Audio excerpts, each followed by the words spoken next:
오늘 본문 사도행전 4장 32절부터 37절까지는 초대교회의 아름다운 모습을 우리에게 보여주고 있습니다. 우리는 오늘날 자본주의의 험악한 세상을 살아갑니다. 자신만을 위하여 특별히 물질과 재산, 돈을 위하여는 수단과 방법을 가리지 않고 살아가는 세상 속에 우리가 존재합니다. 또는 물질을 얻기 위해서는 부모도 형제도 필요 없는 이런 세상 속에 우리가 놓여 있습니다. 자기의 성을 쌓고 자기의 이름을 위하여 수단과 방법을 가리지 않는 오늘날 세상 속에서는 찾아볼 수 없는 아름다운 모습이 오늘 본문 속에 담겨져 있습니다. 우리의 믿음을 다시 한번 본문을 통해서 생각해보고 점검해 보아야 할 것입니다. 어째서 이와 같은 일이 초대교회에는 일어날 수 있었는가? 하나님이 바라시는 진정한 교회의 모습과 아름다운 공동체는 무엇인가를 우리가 묵상해 보고자 합니다. 먼저 32절 말씀에 보면 믿는 우리가 한마음 한뜻이 되었다고 했습니다. 하나님이 바라시는 아름다운 공동체는 한마음과 한뜻이 있는 공동체입니다. 한마음이란 하나님의 마음이요, 한뜻이란 하나님이 원하시는 일입니다. 인간은 기본적으로 자기를 가장 먼저 생각하는 그러한 자기 중심과 자기 이익을 먼저 생각하게 하는 탐욕이 자리 잡고 있습니다. 그것은 전적으로 인간은 타락한 본성을 가지고 태어났기 때문입니다. 그러나 조금 더 나아가면 이웃도 함께 살아가야 하는 것을 알기에 나만이 아닌 이웃도 나눌 배려심을 가지고 살아가게 됩니다. 구약의 고아와 과부를 외면하지 말고, 곡식을 벨 때에는 모퉁이를 다 베지 말고, 과일을 딸 때에는 모든 과일을 다 따지 말아라. 나그네와 객을 위해서 이것을 준비해 놓아라 하는 말씀은 배려의 정신을 일깨우는 말씀입니다. 그러나 그것보다 더 성숙한 믿음의 사람은 배려보다 나눔의 정신으로 살아가는 사람입니다. 탐욕의 반대가 무소유라 이렇게 생각할 수도 있습니다. 나는 아무것도 가진 거 없으니 욕심도 없고 바랄 것도 없다 라고 말하지만 탐욕의 반대는 무소유가 아닙니다. 탐욕의 반대는 나눔입니다.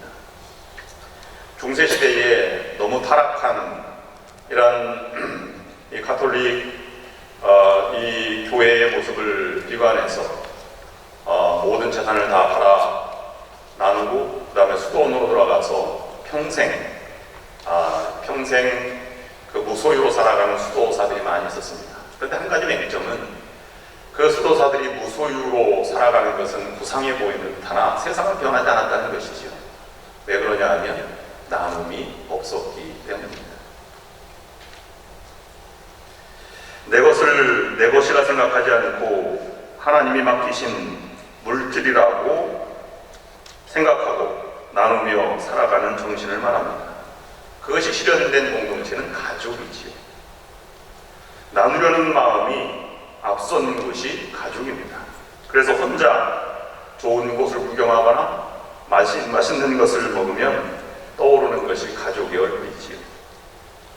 그 공동체를 사랑의 공동체라고 말합니다. 오늘 본문은 아름다운 공동체를 말하고 있습니다마는 그 공동체 같은 모습을 우리에게 보여주지만 그 내부적으로는 그럴 만한 능력이 있는 공동체는 결코 아니었습니다. 그리스도 십자가의 은혜로 가족이 된 공동체 안에는 여러 가지 다양한 사람들이 모여 있었습니다. 예를 들자면 가난한 사람과 부자가 함께 예배에 참여하였고, 또 배교한 사람이 가족이 있었으며 자신의 가족을 밀고 한 사람들도 아마 있었을 것입니다. 주인과 노예가 함께 예배를 드리는 광경도 있었을 것입니다. 그런데 우리는 초대교회를 가족과 같은 아름다운 공동체라고 말합니다. 우리 교회는 초대교회보다 얼마나 하나가 되기에 더 쉬운 교회인지 모릅니다. 노예와 주인이 함께 예배 드리는 것도 아니고요. 그 다음에 아주 가난한 자와 아주 부자, 궁핍해서 예배 드리는 사람도 없습니다. 그런데 왜 하나가 되지 못할까요? 작은 것 하나, 큰 소리 한 번 했다고 평생 원수지고 그렇게 살지 마시기 바랍니다. 하나가 되어 살아가는 것이 아름다운 공동체입니다. 오늘 본문을 보면서 이와 같은 모습이 정말로 가능할까 하는 생각을 해봅니다. 역사적으로 공산주의를 비롯한 수많은 지도자들이 평등 사회를 만들기 위해서 철저하게 노력해보고 또 시도해보았습니다. 근데 한 가지 결론은 철저하게 무너졌다는 것입니다. 강제로 빼앗아 평등하게 나눈다고 평등한 사회가 되는 것은 아닙니다. 어떻게 이렇게 아름다운 공동체가 될 수 있단 말입니까? 자기의 생명과 또는 자기의 모든 것과 같은 재산을 팔아 교회에 바친 이야기입니다. 오늘 나오신 분들 중에서는 정신 차려야지, 오늘 잘못 은혜를 받으면 또 집 팔아서 낼지도 몰라, 이렇게 생각하시는 분도 계실지 모르겠습니다. 그러나 걱정하지 마십시오. 하나님은 그렇게 역사하시지 않습니다.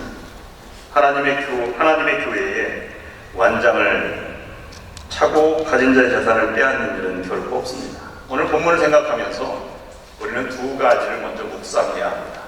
먼저는 이 초대교회 공동체는 누군가의 의도돼서 한 일이 결코 아니라는 사실입니다. 사랑의 공동체는 사랑한다고 되는 것이 아니라 하나님의 은혜를 경험한 사람들의 자연스러운 결과입니다. 부흥해야 한다고 목표를 두는 교회가 부흥하기 어렵습니다. 왜냐하면 부흥은 목표가 되는 것이 아니기 때문입니다. 무엇인가 최선을 다하고 감동이 있으면 부흥은 결과로 얻어지는 것이지 그것이 목표가 될 수 없기 때문입니다. 초대교회는 우리 모든 재산을 다 팔자, 올해의 주제는 내가 가진 재산을 다 팔아서 바치자, 이런 제목으로 표열을 달고 붙여서 이 일이 진행되는 것이 아니라는 말씀입니다. 사도행전 4장 32절부터 35절 전반부 말씀을 다시 한번 살펴보면 이렇게 기록하고 있습니다. 믿는 무리가 한 마음과 한 뜻이 되어 모든 물건을 서로 통용하고 자기 재물을 조금이라도 자기 것이라 하는 이가 하나도 없더라. 사도들이 큰 권능으로 주 예수의 부활을 증언하니 우리가 큰 은혜를 받아 그 중에 가난한 사람이 없으니 이는 밭과 집 있는 자는 팔아 그 판 것의 값을 가져다가 사도들의 발 앞에 두매 그들이 각 사람의 필요를 따라 나누어 줍니다. 우리로서는 거의 불가능한 일을 지금 사도들이 행하고 있는 것입니다. 성도들이 많이 모여 있는데 그것도 한 사람이 아니라 온 성도들이 한 마음과 한 뜻으로, 그리고 그냥 싫어서 내는 것이 아니라 뜨거운 마음으로 기쁨으로 누구도 이를 달지 않고 지금 행하고 있는 이런 감동스러운 모습을 우리에게 전하고 있는 것입니다. 이들이 제자 훈련 받은 것도 아닙니다. 사역 훈련 받은 것도 아니고 영성 훈련에 갔다 온 것도 아닙니다. 이 복음을 듣고 변화된 마음, 그 마음이 한 마음과 한 뜻이 되어서 누가 명령한 것도 아니고 베드로가 그렇게 하자고 설교한 것도 아닌데 그들은 재산을 팔아 사도들의 발 앞에 두고 사도들은 그것을 가난한 사람들에게 나누어 주었다는 것입니다. 더 놀라운 일은 가난한 사람들도 은혜로 행했다는 것이지. 오늘 본문 사도행전 4장 35절 말씀은 이렇게 증언하고 있습니다. 사도들이 발 앞에 두매 그들이 각 사람의 필요를 따라 나누어 줍니다. 가난한 사람들이 사도들에게 필요를 요구했겠지요. 근데 그것을 요구하는 것을 사도들이 나누어 주거나 아니면 그냥 가져가도록 이렇게 했을지도 모르겠습니다. 어떻게 이런 일이 가능하겠습니까? 여러분 교회 사무실에 달러 뭉치가 이렇게 트럭으로 하나 갖다 놨어요. 필요한 만큼 가져가세요. 그럼 여러분 나는 50불이 필요하니까 20불짜리 3장을 가지고 집에 가서 10불을 내가 가지고 이렇게 다시 가져오는 사람이 있을까요? 좀 더 많이 가져가려고 하지 않겠습니까? 이것이 우리의 본성이요 세상의 삶의 모습입니다. 또 한 가지 오늘 본문에서 생각해 보아야 할 것은 이것은 법이 아니라는 것입니다. 율법이 아니라는 것입니다. 하나님의 성령의 감동으로 성령의 역사가 있게 하고 초대교회가 되었다는 것은 하나님의 은혜를 받았느냐 하나님의 교회 공동체 일원이 되었느냐? 그러면 재산을 팔아라. 그리고 교회에 바쳐라. 이렇게 말하는 것이 아니라는 사실입니다. 이것을 율법의 문제를 끄집어내는 그런 사람들이 있습니다. 교회가 정말 그러면 되냐? 가난한 사람들을 도와줘야지. 이렇게 왜 어려운데 나는 도와주지 않고 외면하냐? 이렇게 얘기하는 분들이 바로 율법적으로 이것을 해석하는 그런 부분일 것입니다. 이것은 요구되어서 하는 일이 아니고 법으로 제정된 것이 아니라 자발적으로 이루어졌다 하는 것입니다. 오늘 본문에 나와 있는 대로 부활을 믿고 십자가를 붙들고 예수 그리스도를 받아들이고 그 이름의 은혜를 믿고 알고 난 이후에 그들의 눈이 열리고 나서 보니까 무엇이 삶에 기중한 것인지를 먼저 삶으로 본질을 깨닫게 되었다는 것입니다. 그렇게 기중하게 되었던 물질이 하나님을 만난 이후에 하나님이 얼마나 더 기중한 분인지를 깨달았다고 하는 단증이 오늘 본문의 말씀입니다. 그 결과로 나타나는 현상입니다. 하나님의 마음이 그들의 마음에 차고 넘치니 다른 것은 문제가 되지 않는 성도들의 삶의 모습입니다. 우리는 십자가의 은혜를 구속의 은혜라고 말합니다. 구속은 죄를 속하였다는 것이죠. 사죄를 받았다는 것입니다. 용서받았다는 것입니다. 나의 죄를 없애주셨다 하는 것입니다. 그러나 십자가의 은혜는 나의 죄를 용서해 준 것만을 의미하지 않습니다. 하나님의 마음을 다시 한번 헤아려 보면 다릅니다. 하나님은 자신의 독생자를 보내주시기까지 우리를 사랑하셨습니다. 예수님은 십자가에서 자신의 물과 피를 다 쏟으실 만큼 우리를 사랑하셨습니다. 그런데 생각해 보아야 할 것은 하나님의 마음은 우리를 사랑하는 것만큼 소중한 아들을 주는 것을 아까워하지 않았다는 것입니다. 예수님도 우리를 사랑하셔서 자신을 내어주는 것을 싫어하지만 십자가에 달려 돌아가신 것이 아니라 그것이 마땅한 일이요, 그것이 기쁨이요, 그것이 내가 좋아하는 일로 자신의 삶을, 생명을 바쳤다는 것입니다.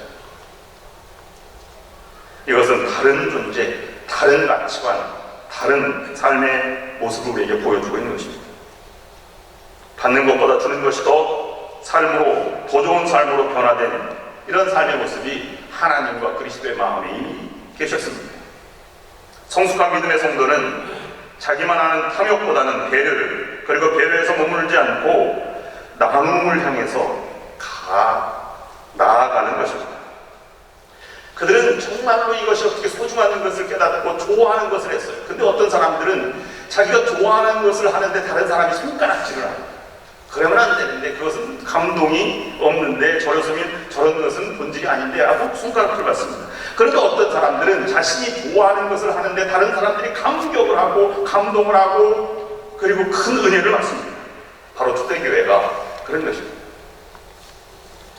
제가 신학교를 세인트 스쿨 오브 디아라지를 나왔는데요, 성 바울 신학교, 연합반민교회 13개 신학교 중에 하나예요. 가을에 입학하잖아요. 그래서 8월 달에 이제 입학을, 9월 달 수업을 들어가고 이제 조금 지났는데 은행나무가 얼마나 많은지 몰라요. 근데 은행이 떨어져서 이게 발로 밟고 나니까 은행이 이렇게 알이 이렇게 딱 보이는 거예요. 그래서 그를 봉지에다가 이제 비닐 봉지에다 주워서 담았습니다. 많이 담지도 않았어요. 한번 마시나 봐야지 한 10개 정도 주웠습니다. 그랬더니 같이 가는 미국 친구가 이렇게 말하는 거예요. 야, 왜 다람쥐 음식을 네가 주느냐 이렇게 얘기하더라고요. 그래서 더 이상 못 주웠습니다. 창피해서. 여러분, 오레곤 가면 고사리를 하도 많이 따가지고 고사리 하나 따는 것마다 리밋을 정해서 더 따면 1,000불씩 받는 거 아십니까? 낚시를 좋아하는 분들은 낚시할 때 낚시 마리수를 제한하지 않습니까? 왜 그렇습니까? 배려 때문에 그렇습니다. 우리만 욕심을 부려서는 안 되기 때문입니다. 이것이 삶의 모습이고 성숙한 모습이에요. 그러나 그보다 더한 것은 그보다 더 이상 가치를 실현하는 것입니다. 중국에서 보고된 가정교회 이야기입니다. 중국 공안이 어느 가정교회가 과수원 속에서 모인다 하는 청보를 들었습니다. 그래서 날짜를 정해서 그 가정교회를 급습하려고 들어갔습니다. 근데 그 중국 공안이 깜짝 놀랐습니다. 왜냐하면 그 과수원에 들어가는 길목에 과일들이 주렁주렁 열렸는데 다 무르익고 바로 까먹어도 될 만큼 과일이 풍성하게 열려있는 것입니다. 이전에 한 번도 보지 못하던 광경이었습니다. 공동과손에는 서로 익으면 몰래 따가느라고 익은 과일을 찾아볼 수 없었는데 거기에는 그렇지 않은 것입니다. 예수 믿는 사람들은 다르구나. 그래서 잡으러 들어갔던 공안이 감동을 해서 예수를 믿게 되었다는 보고입니다. 이것은 비단 그런 한 특정한 곳에서 일어난 일이 아니라 기독교 역사가 전해지는 모든 곳에서 일어났던 공통적인 현상입니다. 중요하면 덜 중요한 가치를 가치 있게 보지 않는다는 것이지. 오늘 본문에 나타난 초대교회의 모습은 새로운 피조물이 된 성도들과 가치관이 완전히 변화되었음을 보여주는 장면입니다. 가치관이 변했으면 삶의 목적이 달라졌겠지요. 삶의 목표가 변하고 삶의 가치관도 변했기 때문에 살아가는 방법도 달라졌습니다. 삶의 방법이 변하니 이런 변화가 있게 된 것입니다. 무엇가 변한 것입니까? 물질이 행복을 결정하지 않는다라는 사실입니다. 그래서 자연스럽게 나타난 모습이 오늘 본문의 모습입니다. 새롭게 창조된 그리스도인이 보여줘야 할 새로운 모습은 물질과 자기 자신에 대한 분명한 새로운 이해입니다. 전적으로 생각이 바뀐 것입니다. 이것을 우리의 삶으로 적용해보면 그리스도인들이란 물질을 사랑해서도 안 되지만 물질을 소유하는 것을 삶의 목적이나 행복의 조건으로 삼아서도 안 된다는 말입니다. 이것은 자기를 세우는 일에 최선을 다하는 사람들이 그리스도의 사랑을 알고 나니 자신을 세우는 일에 앞장서는 것이 아니라 이웃을 세우는 데 앞장서는 사람이 되어가는 것입니다. 왜 우리가 평안하지 않는지 아십니까? 물질이 있어야 평안하다고 생각하는 생각 때문입니다. 그렇지 않다고 말은 할지 모르지만 물질도 그래도 물질이 어느 정도는 있어야지 먹고 살 것이 있어야 한다고 생각하는 것 때문에 그렇습니다. 그러니까 우리의 진정한 자유함이 없습니다. 하나님이 모든 것을 책임져 주신다고 믿고 나면 물질과 나를 얽매이는 것에서 자유로워야 합니다. 그리고 새로운 눈이 열려 이웃을 바라볼 수 있고 하나님을 향해서 바라볼 수 있어야 합니다. 그리스도인은 이웃을 자기처럼 사랑하는 수준의 삶을 살아가야 하는 존재입니다. 자기를 세우는 것이 제일이 아니라 이웃을 세우고 섬기는 것이 제일이어야 하고 이웃 행복이 나의 행복이 되어야 하는 것입니다. 바로 이러한 모습을 초대교회의 성도들이 보여주고 있는 것입니다. 그들은 물질보다 하나님을 비교할 수 없을 만큼 더 사랑하며 섬겼고 자기 자신만큼이나 이웃을 귀하게 여기며 사랑하였습니다. 우리 교회가 예수를 믿고 있다면, 예수 그리스도를 구주로 고백한 공동체라면 물질과 이웃에 대한 생각이 전적으로 바뀌어야 될 것입니다. 한마음 한뜻이라는 구절이 변화받은 하나님의 공동체 모습을 잘 나타내줍니다. 진실로 이들은 사도행전 20장 35절에 나와 있는 주는 것이 받는 것보다 더 복이 있다는 말씀을 그들은 이미 실천하고 느끼고 행동하고 있는 모습입니다. 두 번째, 하나님이 원하시는 삶은 탁월한 존재로 살아가길 하나님이 원하십니다. 사도행전 4장 36절 37절 후반절 말씀 보면 이렇게 기록하고 있습니다. 구브로에 사는 레위족 사람이 있으니 이름은 요셉이라 서도들이 일컬어 바나바라 번역하면 위로의 아들이라 하니 그가 밭이 있으니 팔아 그 값을 가지고 사도들의 발 앞에 두니라. 이해가 잘 안 되는 부분입니다.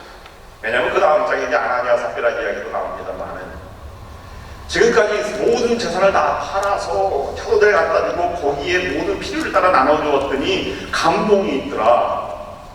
초대교회는 적어도 이와 같은 공동체다 라고 하는 것만 하면 족한데 왜 여기에 바나바의 이야기를 더 놨을까 하는 것입니다. 이 본래 이름은 요셉이지만 위로의 아들, 사람을 위로하는 자라고 해서 사도들이 별명을 지어줬는데 그것이 바나바가 된 것입니다. 차고 넘치는 교회였습니다.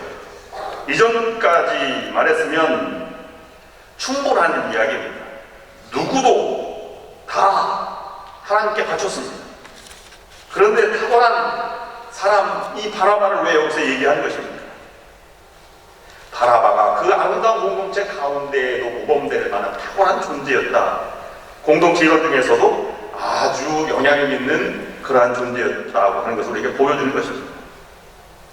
하나님은 모두가 다 헌신과 모두가 열정을 가지고 살아가는 사람을 원하지만 그래도 그 중에서도 특별한 탁월한 은사를 가진 사람들을 하나님께서 원하신다는 말입니다. 하나님은 바나바를 통해서 안디옥 교회를 건강한 교회로 세우셨습니다. 하나님의 교회 가운데 준비된 바울을 바나바를 통해서 세상에 드러나게 하셨습니다. 바울과 바나바 함께 이 땅에서 한 번도 꿈꿔오지 못하던 세계 선교의 꿈을 안고 선교여행을 함께 떠나게 되었습니다. 바울이 하나님의 모든 일의 중심에 서게 되자 바나바는 조용히 자리를 떴습니다. 그리고 자기의 고향인 살렘에 돌아가 평생토록 그 고향 목회를 하면서 하나님의 부르심을 받을 때까지 살다가 갔습니다. 여러분, 우리가 모두가 다 헌신과 열정을 가지고 있지만 그 중에서도 탁월한 사명자, 헌신자들이 되어 가십시오. 하나님은 보통 사람들을 더 많이 사용하십니다. 그러나 그 보통 사람을 사용하시기 위해서 탁월한 사람들을 사용하셔서 그들을 감동시키고 그들을 섬기게 하는 역할을 하나님께서 감당하게 하신다는 것입니다. 다윗에게 수백 명의 용사들이 있었습니다. 그들로 이 이스라엘을 통합할 수 있었을 만큼 강한 용사들이고 충성도가 뛰어났습니다. 그러나 하나님은 순종의 사람 다윗, 하나님을 섬기는 다윗을 통해서 그들을 섬기게 만들어 주셨습니다. 초대교회에도 수많은 보통 사람들이 하나님의 쓰임을 받았습니다. 다 사랑할 줄 압니다. 다 헌금을 밭을 팔아서 집을 팔아서 다 바칠 줄 알았습니다. 이웃에게 나눠주며 사랑의 공동체를 이루어갔습니다. 누구도 하나도 따지지 않았습니다. 한마음 한뜻이 되어 이루어갔습니다. 그러나 하나님은 바나바와 바울과 같은 탁월한 사람들을 들어서 그들을 섬기는 지도자가 되게 하셨고 그들을 통해서 더 놀라운 하나님의 일을 이루어가셨습니다. 왜 그렇게 하십니까? 우리들로 하여금 이와 같은 일을 꿈꾸라는 것입니다. 우리가 이 지역에서 정말로 탁월한 교회가 되기를 꿈꿀 수 있어야 하는 것입니다. 이왕이면 사람들의 지탄과 손가락을 받는 교회가 아니라 저 교회는 정말로 다르구나. 우리도 힘들지만 다른 옆교회를 섬기고 선교사들을 섬기고 가난한 자들을 섬기고 정말 힘든 사람들을 섬기는 교회가 바로 저 교회구나 하는 모습을 우리가 꿈꾸라는 것입니다. 이것이 하나님의 방법이기 때문입니다. 세상 사람들은 세상에서 탁월한 존재가 되기를 원하죠. 그러나 영원한 것과 무관한 이 땅의 모든 것들은 한 시대가 지나면 사라지고 말 것입니다. 정말로 여러분들이 탁월한 존재가 되기를 원한다면 영혼에 이끌어서 하나님의 사역을 감당하는데 그리고 교회 사역을 하는데 영혼 구원하는 일에 탁월한 존재가 될 수 있어야 할 것입니다. 기도자가 되려면 적어도 탁월한 기도자가 되어야 되지 않겠습니까? 중보기도 교육에 이런 교육이 있습니다. 정말 중보기도를 하는 자라면 이 정도 수준은 돼야 중보기도를 한다 이렇게 말하는 그런 모델이 있습니다. 기도하러 왔습니다. 하나님이 무슨 왜 왔냐? 그냥 왔습니다. 그냥은 왜 왔냐? 하나님이 좋아서 왔습니다. 너 그렇게 나에게 구할 것이 없냐? 없습니다. 정말로 없냐? 저는 없는데 옆교회가 너무 힘들어요. 그것뿐이냐? 없습니다. 그런데 몽골 선교사가 너무 힘들다.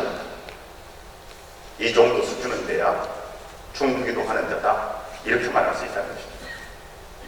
내 기도도 힘든데 지금 나도 지금 어렵고 힘들어 죽겠는데 무슨 다른 그런 기도가 어떻게 나옵니까? 그러니까 우리는 그 정도의 사람이 되는 것입니다. 여러분 전도자가 되려면 정말로 감동스러운 전도자가 되십시오. 물질 봉사자가 되려면 정말로 탁월한 물질 봉사자가 되십시오. 몸의 헌신자가 되려면 정말로 탁월한 헌신자가 되시기를 주님의 이름으로 축원합니다.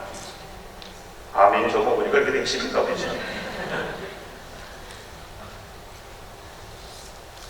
하나님의 꿈이 무엇입니까?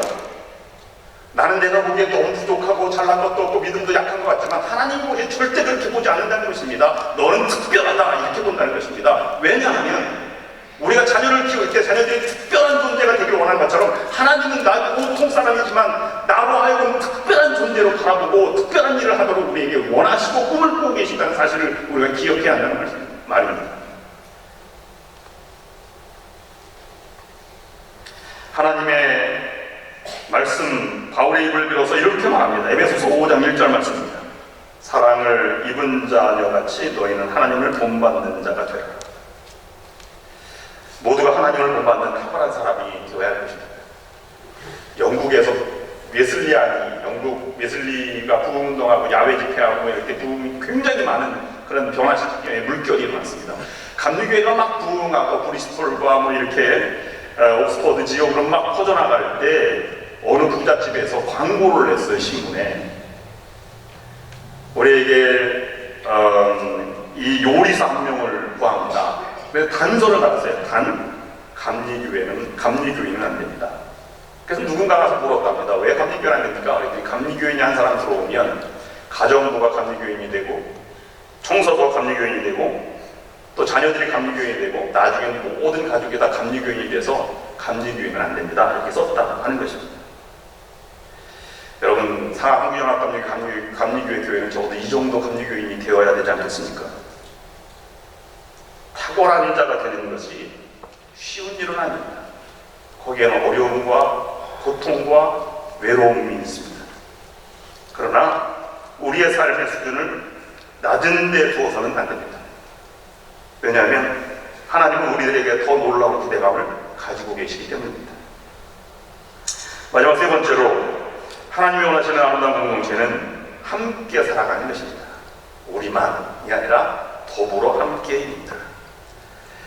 그런데 그렇게 함께 살아가는 삶이라 그저 주어지는 것이 아닙니다. 이 세 가지의 조건이 반드시 있어야 더불어 살아가는 마음이 됩니다. 첫 번째는 보다 귀한 보화를 소유하기 때문에 한 마음 한 뜻이 될 수 있는 것입니다. 예루살렘 교회 성도들은 자기 것을 자기가 생각하지 않았습니다. 왜냐하면 자기 것은 하나님의 것이라고 생각했기 때문입니다.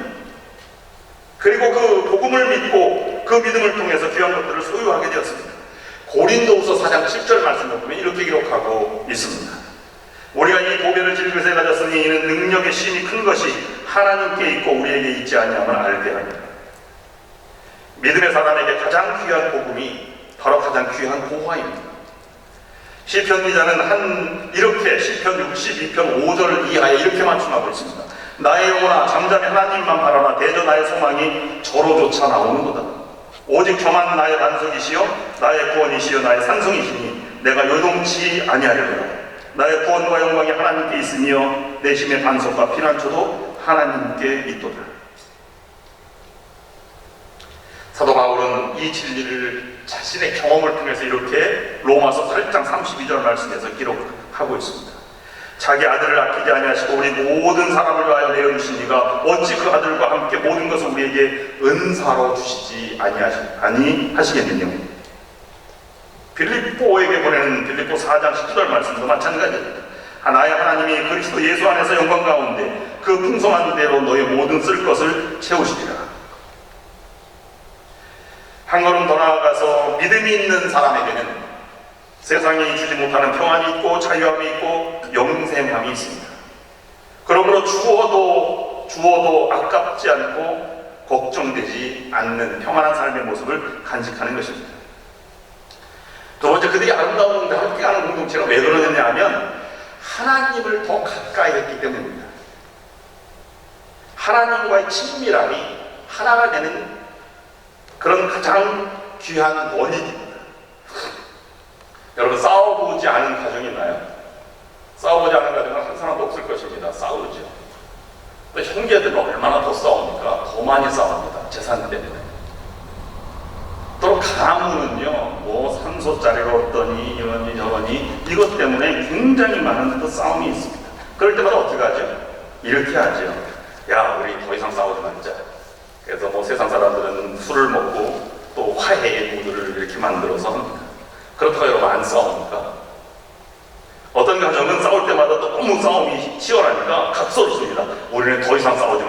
이렇게 각서를 씁니다. 각서 쓴다고 여러분 안 싸웁니까? 안 싸울 수도 있죠. 그러나 속에는 부글부글 끓습니다. 이미 속에서는 싸움이 막 시작되고 있는 것이죠. 싸움을 멈추는 것은요, 안 싸우는 게 아니라 하나님을 가까이 하는 것입니다. 하나님을 가까이 한다는 것이 무엇입니까? 본질과 근본으로 돌아가는 거예요. 싸움의 대상으로 보는 것이 아니라 하나님의 자녀로 상대방을 보는 것입니다. 멸시와 미움의 대상이 아니라 사랑의 대상으로 상대방을 보기 시작하면 가까워지지 않을 수 없는 것이지요. 그렇지 않으니까 가까워지지 않으니까 비교하고 욕심이 생기고 이렇게 되는 것 아니겠습니까? 가까워지면 하나님이 일하기 시작하는 것입니다. 또 하나님 가까이 한다는 의미는 무엇입니까? 하나님이 일하시도록 넘겨드린다는 의미입니다. 그래서 끝까지 기다리고 인내하면서 하나님의 손이 되고 팔이 되어서 하나님의 도구가 되는 것입니다. 동일한 예수님의 이름으로 기도하는데 베드로와 요한은 안진뱅이를 일어나게 했고, 왜 우리가 그렇게 되지 않는 이유가 무엇입니까? 그것은 모든 힘이 하나님을 통해서 우리에게 흘러들어오는 것인데 하나님과 나와의 사이가 가깝지 않기 때문입니다. 하나님과 나와의 사이가 가까울수록 하나님의 능력이 더 강하게 넘쳐나는 것입니다. 로마서 5장 8절 말씀을 보면 우리가 아직 죄인되었을 때에 그리스도께서 우리를 위하여 십자가에 죽으심으로 하나님께서 우리에게 대한 자기의 사랑을 확증하셨습니다. 하나님과 친밀한 관계를 통해서 하나님이 이러한 마음이 우리 안에 넘쳐나지 않으면 모든 일이 불가능하도록 한다는 것입니다. 초대교회는 하나님과 함께 살았습니다. 베드로와 요한은 하나님과 함께 살았고 하나님께 순종했고 하나님의 일을 위하여 살았고 하나님의 음성을 듣고 온전하게 순종했습니다. 근데 우리는 그렇지 않습니다. 우리들은 하나님이 필요할 때에만 하나님을 찾습니다. 우리는 지금도 하나님 나라가 아니라 나를 위하여 살아갑니다. 하나님이 나의 나라를 위하여 일하시기를 소망합니다. 사도들은 하나님을 위하여 죽을 각오로 살아가지만 우리들은 우리를 위하여 죽으셨던 예수님께 감사하는 마음으로 살아가고 있습니다. 초대교회 성도들은 하나님을 위하여 자신의 유익을 다 내려놓았지만 우리들은 하나님의 은혜로 더 많은 유익을 얻고자 노력합니다. 그래서 평안함과 하나됨과 하나님의 기적이 일어나지 않는 것입니다. 여러분 가슴에 손을 얹고 생각해 보세요. 오늘 교회 온 모습이 얻고자 해서 왔습니까? 나누기 위해서 왔습니까?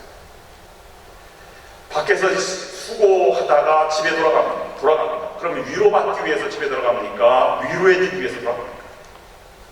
어느 게 더 건강한 가정입니까? 직장을 나갑니다. 내가 직장을 돈을 벌기 위해서 무엇을 얻기 위해서 나갑니까? 무엇을 주기 위해서 나갑니까? 여기에 우리의 평안함과 능력이 달라지는 것입니다. 마지막으로 초대교회는 성령의 힘에 의해서 됐다는 것입니다. 누구든 하나님과 가까워지지 않고 싶어하는 사람이 어디 있겠습니까? 그러나 하나님과 가까워지는 것은 자기의 의지와 노력과 결단으로 되는 것이 아닙니다. 하나님이 그런 마음을 주셔야 되는 것입니다. 그러면 우리는 하나님 정말 그런 마음을 나에게 허락해 주시옵소서, 하나님의 마음을 가질 수 있도록 나의 마음을 열어주시옵소서 라고 하는 기도가 먼저 되어야 하는 것입니다. 그러면 하나님의 강력한 역사가 우리 가운데 있게 될 것입니다. 초대교회의 모습과 흡사한 공산주의가 100년도 못 돼서 무너졌습니다. 교회 역사는 수천 년 흘러갔지만 아직도 감동과 가족과 같은 공동체가 흘러넘쳐 지금 우리에까지 다가오게 된 것입니다. 여러분, 탐욕을 아예 생각하지 마시기 바랍니다. 배려했던 것으로 만족하지 않고 자신의 삶을 나누는 것으로 만족하며 그런 삶을 살아가는 여러분들이 될 수 있기를 원합니다. 옆 사람에게 인사를 한번 해보시겠어요? 옆 사람과 이렇게 인사해보시기 바랍니다. 나는 당신에게 큰 존재가 되겠습니다. 한번 인사해보세요. 나는 당신에게 큰 존재가 되겠습니다.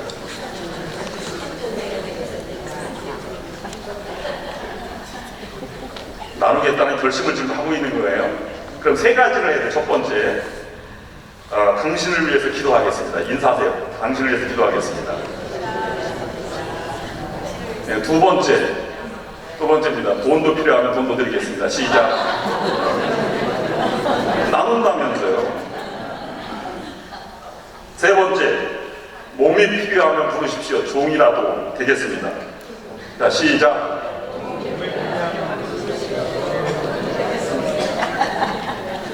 여러분, 하나님과 약속한 겁니다.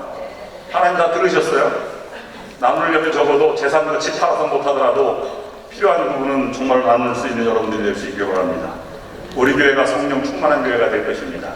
그러면 우리가 하나님의 놀라운 기적과 같은 일을 여러분들을 통해서 이루어지게 될 줄로 믿습니다. 그런 우리 교회가 될 수 있기를 주님의 이름으로 축원합니다. 기도하겠습니다.